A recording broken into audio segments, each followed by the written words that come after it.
Okay, so the next questions of slot one are like this. एक question था ABCD non repeating digits थे and एक single digit number था. Sum of all the 4 digit numbers formed by ABCD is equal to 153310 plus n. और आपसे पूछा था इसका सम निकालिए, right?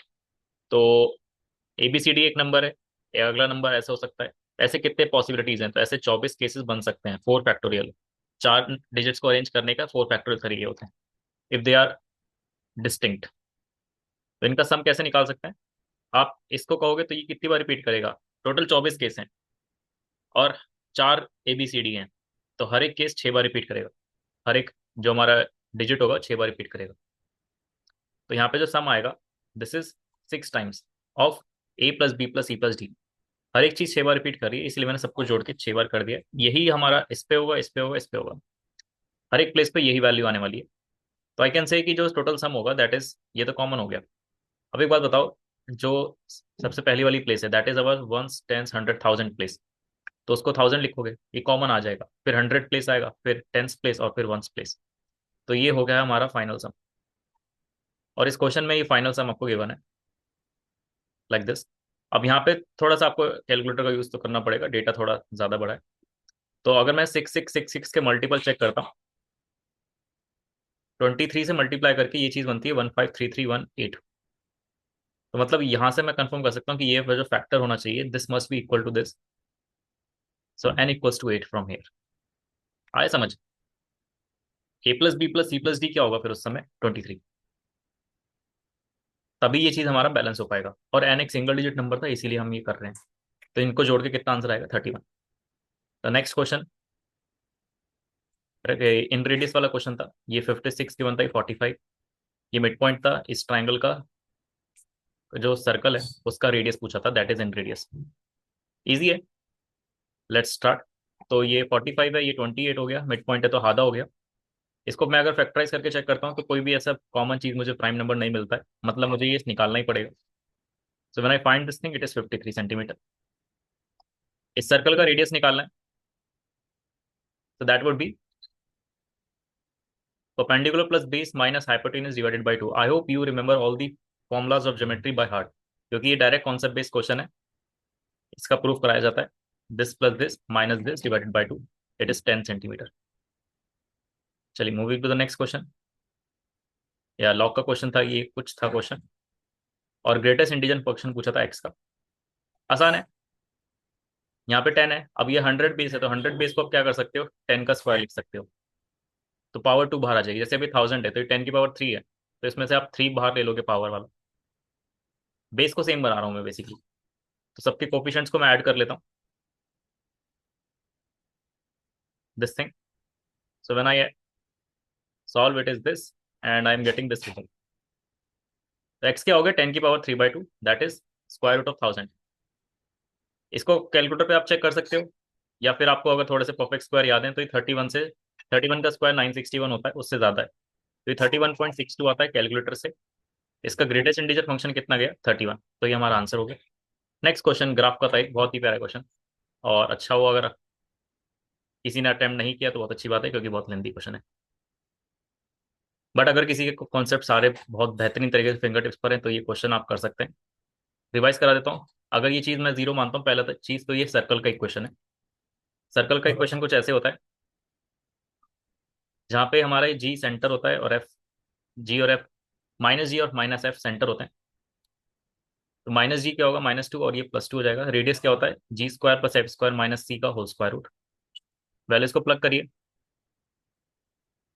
I am just revising the concept, I am not teaching you, okay. तो ये रेडियस आता है 2√2. अब ये तो पहला केस है, जब मैंने जीरो के इक्वल करा तब रेडियस आता है 2√2. याद रखना सेंटर है ये -2 2, मतलब सेकंड क्वाड्रेंट में जाएगा, और रेडियस है 2√2. और जब मैं इसको बराबर करता हूँ -4 के, तो इधर +4 हो जाएगा. तब रेडियस बनता है मेरा 2. दो डेटा है. इसको ग्राफ को प्लॉट करता हूँ. ये -2 2 है. पहला सर्कल गया जिसका रेडियस है 2 का. अब देखो, ये जो डिस्टेंस है ये 2 है, और ये भी डिस्टेंस हमारी 2 है, तो इसीलिए मैंने उसको टच कराया एक्सिस के साथ. कंफर्म है यहाँ तक? ठीक है. अगला जो सर्कल बनता है वो उसका रेडियस सेम है, सॉरी उसका सेंटर सेम है, पर रेडियस है 2√2, तो थोड़ा सा बड़ा होगा सर्कल। बट ये भी नहीं होगा, थोड़ा सा और बड़ा होगा, क्योंकि वो सर्कल हमारा ओरिजिन से पास करेगा। इसको क्रॉस चेक कर सकते हो, उस सर्कल की इक्वेशन में एक बार 0 0 रख के देखो, तो वो सेटिस्फाई कर रहा है, जब रेडियस है हमारा 2√2। ठीक है, तो इसीलिए मैंने सर्कल को सेंटर से पास करा दिया है। और आप इसको कह सकते हो ये 2√2 हो गया। तो ये 2 है, परपेंडिकुलर बेस 2 है, तो ये जो हमारा ऑल्टीट्यूड, ये जो हाइपोटेनस जाएगा दैट इज 2√2। सेंटर से कनेक्ट करो -2 2 को, तो आपको 2√2 दिख जाएगा। अब अगली है ये वाली इक्वेशन, इसमें x को 0 रखता हूं तो y 4 आता है, और y को 0 रखता हूं तो x -4 आता है। स्ट्रेट लाइन बन रही है, ये पॉइंट है, ये पॉइंट है, इसको कनेक्ट करता हूं। ये सारे पॉइंट आपके लाइन पे और सर्कल पे दोनों पे सेटिस्फाई कर रहे हैं, इसीलिए कॉमन पॉइंट है ये। ना, इस वाले पार्ट में अगर मैंने इनइक्वालिटी है, इनइक्वालिटी को सॉल्व करने के लिए क्या करना होता है, कोई भी ऐसा पॉइंट मानना होता है जो उसको ट्रू कर रहा है या फॉल्स कर रहा है। तो मैंने अगर ओरिजिन रखा यहाँ पे, एक्स और वाई की वैल्यू 0 रखी, तो it is giving me false. मतलब कौन सा एरिया लेना है, इसके अपोजिट टू दी ओरिजिन। और इस इक्वेशन से मैं ये कंफर्म कह सकता हूँ कि रेडियस की वैल्यू क्या होगी, it is between 2 and 2√2। Correct. तो ऐसा एरिया निकालो जो इन दोनों सर्कल के बीच में आ रहा है, वो ये है, जहाँ पे रेडियस 2√2 से छोटी है और 2 से बड़ी है।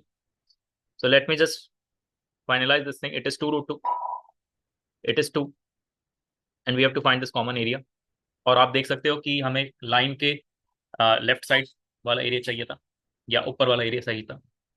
तो it is a semi circle, तो इसका एरिया क्या हो जाएगा, πr² / 2, बड़ा वाला रेडियस माइनस छोटा वाला रेडियस। इसको सॉल्व करते हैं, आंसर आता है 2π। Very beautiful question, but not for, not to be attempted in the main exam. So will see in the next videos. एक और क्वेश्चन मुझे भी याद आया, उसको भी कर ही लेते हैं साथ में। यहाँ रिमाइंडर पूछा था, late me just see, 10⁻100 divide by 7। तो I hope you have done that question. Question was, question number, इसको मैं 10 क्वेश्चन हो गए, ठीक है। ये 10⁻100 डिवाइड बाय 7, इसका रिमाइंडर पूछा है, करते हैं start. So when you divide 10/100, sorry 10/7, 10 को 7 से डिवाइड करोगे, रिमाइंडर आएगा 3। अब 3 की पावर में 7 के मल्टीपल्स में कौन सा नंबर है, इसकी पावर में 27 आएगा, इसके टेबल में 28 आएगा। तो मुझे 27 बना लेता हूँ। 27, अगर मुझे 27 बनाना है तो 3 कितनी बार यूज हुआ, 3 बार। ऐसे मैंने इसके 33 सेट्स ले लिए, तो 99 पावर यूज हो चुकी है, एक पावर बचती है। ये कुछ ऐसे हो गया, 27 की पावर 33 इंटू 3 डिवाइड बाय 7, तो रिमाइंडर कितना आता है। 27 को 7 से डिवाइड करोगे, क्या आएगा रिमाइंडर, -1। और 3 को 7 से करोगे 3 ही आएगा, तो फाइनली रिमाइंडर कितना हो गया, -3। इसको क्या लिख सकते हैं, +4। तो that is our answer for the remainder वाला क्वेश्चन। 10 क्वेश्चन हो गए, बाकी के क्वेश्चन जैसे जैसे मुझे मिलते जाएंगे सॉल्व करूंगा। Will see you, bye bye, and don't forget to hit that button, please please please. Bye bye.